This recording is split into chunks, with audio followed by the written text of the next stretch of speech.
और ममता बनर्जी ये भी धमकी दे रही है कि डियर प्राइम मिनिस्टर, अगर मैंने पेन ड्राइव पब्लिक कर दिया तो आपके बड़े बड़े राज बाहर आ जाएंगे।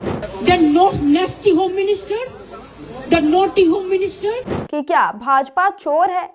क्या भाजपा पश्चिम बंगाल में केंद्रीय एजेंसियों का गलत इस्तेमाल कर रही है? क्या भाजपा के इशारे पर ही ईडी पश्चिम बंगाल में आईपैक के ऑफिस पर छापा मारती है? और क्या भारतीय जनता पार्टी ही ईडी, सीबीआई और इलेक्शन कमीशन का इस्तेमाल करके विपक्ष को खत्म करने की कोशिश करती है, विपक्ष को दबाने की कोशिश करती है? नमस्कार दोस्तों, कल जो पश्चिम बंगाल में हाई वोल्टेज ड्रामा हुआ उसको पूरे देश ने देखा, जिसके बाद हर किसी के मन में एक सवाल है कि क्या भाजपा चोर है? क्या भाजपा पश्चिम बंगाल में केंद्रीय एजेंसियों का गलत इस्तेमाल कर रही है? क्या भाजपा के इशारे पर ही ईडी पश्चिम बंगाल में आईपैक के ऑफिस पर छापा मारती है? और क्या भारतीय जनता पार्टी ही ईडी, सीबीआई और इलेक्शन कमीशन का इस्तेमाल करके विपक्ष को खत्म करने की कोशिश करती है, विपक्ष को दबाने की कोशिश करती है? ये सारे आरोप देश का विपक्ष लगा रहा है सत्तारूढ़ दल यानी भारतीय जनता पार्टी पर। हमने देखा कि कैसे पश्चिम बंगाल में ममता बनर्जी ने आरोप लगाया कि ईडी भाजपा के इशारे पर कार्रवाई करने पश्चिम बंगाल आई थी और आईपैक के ऑफिस पर रेड मारकर टीएमसी की कॉन्फिडेंशियल जानकारी चुराने की कोशिश कर रही थी। वहां ममता बनर्जी ने यह भी आरोप लगाया कि भारतीय जनता पार्टी डाकू है, डकैती करने पश्चिम बंगाल आई है और जो ईडी है वो सीधा सीधा गृह मंत्री यानी अमित शाह के इशारे पर नाच रही है, पिंजरे में कैद तोता बन चुकी है। इसके अलावा जो ममता बनर्जी है वो पूरी तरीके से भारतीय जनता पार्टी और ईडी के खिलाफ पश्चिम बंगाल में मोर्चा खोल के बैठ गई है और इस मोर्चा में ममता बनर्जी का साथ सारे विपक्षी दल के नेता दे रहे हैं। राहुल गांधी, अखिलेश यादव, तेजस्वी यादव समेत जितने भी नेता है वो ममता बनर्जी का समर्थन कर रहे हैं। लेकिन सबसे अहम बात यह है कि ममता बनर्जी ने जो ईडी पर आरोप लगाए हैं वो तो गंभीर है ही, लेकिन साथ ही साथ ममता बनर्जी ने जो नई धमकी दी है भारतीय जनता पार्टी को वो भी बहुत ज्यादा इस वक्त खलबली मचा रही है। दरअसल ममता बनर्जी ने कहा है कि जिस तरह से ईडी ने आईपैक के ऑफिस पर छापा मारा, अगर हम भी भारतीय जनता पार्टी के नेताओं के ऑफिस पर छापा मरवाना शुरू कर दे तो क्या होगा। इसके साथ ही साथ ममता बनर्जी ने यह भी कहा कि उनके पास एक ऐसा पेन ड्राइव रखा हुआ है, अगर वो बाहर ला देंगी, अगर वो जाहिर कर देंगी, पब्लिक कर देंगी तो भारतीय जनता पार्टी का असली चेहरा उजागर हो जाएगा। अब सवाल यह है कि ऐसा कौन सा चिराग हाथ लगा है ममता बनर्जी के,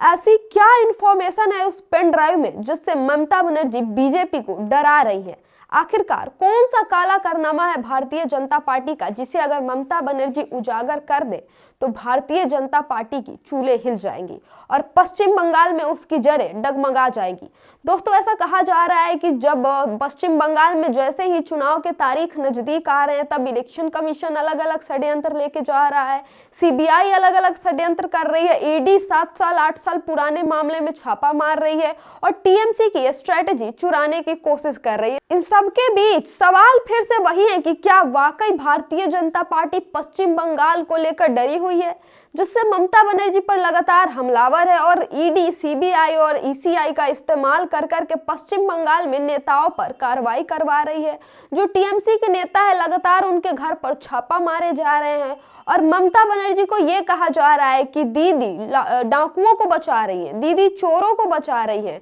और दीदी की सत्ता खिसकने वाली है। क्या वाकई ऐसा लगता है कि पश्चिम बंगाल से ममता बनर्जी की सत्ता खिसकने वाली है, या फिर भाजपा यह समझ चुकी है कि वो पश्चिम बंगाल का रन नहीं जीत सकती और भाजपा का जो विजय रथ है वो पश्चिम बंगाल में ममता बनर्जी ही रोकेंगी? दोस्तों, ऐसा क्यों होता है कि किसी राज्य में चुनाव होते हैं वहां ईडी अचानक से पहुंच जाता है, सीबीआई अचानक से पहुंच जाता है? अब सही सही कहे तो लग तो ऐसा रहा है, मान लीजिए अगर आपको नहीं पता होगी किस राज्य में चुनाव होने वाले हैं तो आप ईडी सीबीआई की कार्रवाई देख लीजिए। जिस राज्य में ईडी और सीबीआई छापा मारेगी आप समझ जाइएगा उस राज्य में भैया चुनाव होने वाले हैं, क्योंकि चुनाव होने वाले होते नहीं है कि ईडी सीबीआई सूंघती सूंघती पहुंच जाती है 10 साल पुराना कोई फाइल खोल के, कोई केस खोल के छापा मारने और जांचबीन करने। पिछले अगर इतिहास को उठा के देखें तो झारखंड में चुनाव हुए तो वहां हेमंत सोरेन के साथ क्या हुआ, दिल्ली में चुनाव होने वाले थे तो अरविंद केजरीवाल के साथ क्या हुआ, महाराष्ट्र में चुनाव होने वाले थे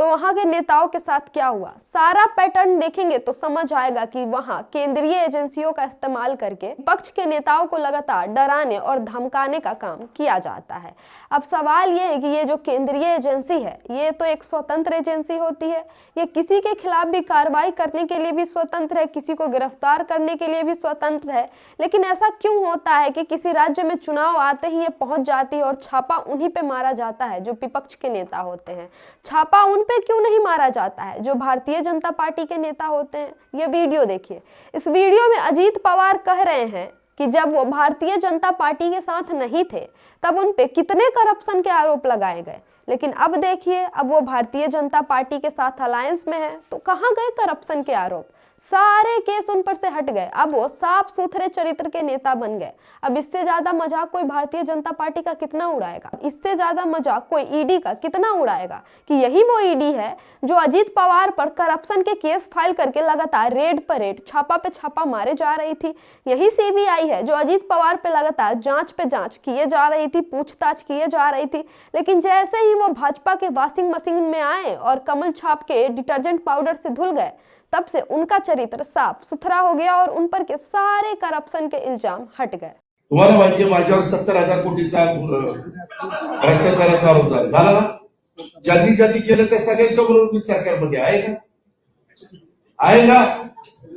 अब वैसा ही कुछ पश्चिम बंगाल में भी देखने को मिल रहा है जहां 7 साल पुराने कोयला स्कैम में अब रेड मारी जा रही है और ममता बनर्जी का भी अब रिएक्शन सीधा सीधा सामने आ रहा है और लग रहा है कि दीदी अब मोदी से टकराने के लिए तैयार है। अब वो सीधा सीधा टकराने के लिए तैयार है और ममता बनर्जी भी ये कह रही है कि मैं इतनी चोट खा चुकी हूं कि अब मुझे चोटों से दर्द नहीं लगता। और ममता बनर्जी ये भी धमकी दे रही है कि डियर प्राइम मिनिस्टर, अगर मैंने पेन ड्राइव पब्लिक कर दिया तो आपके बड़े बड़े राज बाहर आ जाएंगे। और आखिरकार वो कौन से राज्य है जिसको बाहर लाने की ममता बनर्जी बात कह रही है। दोस्तों, इस वीडियो पे आपको क्या लगता है हमें कमेंट करके जरूर बताएं और रिपोर्ट अगर अच्छी लगी हो तो लाइक और शेयर जरूर करें। धन्यवाद।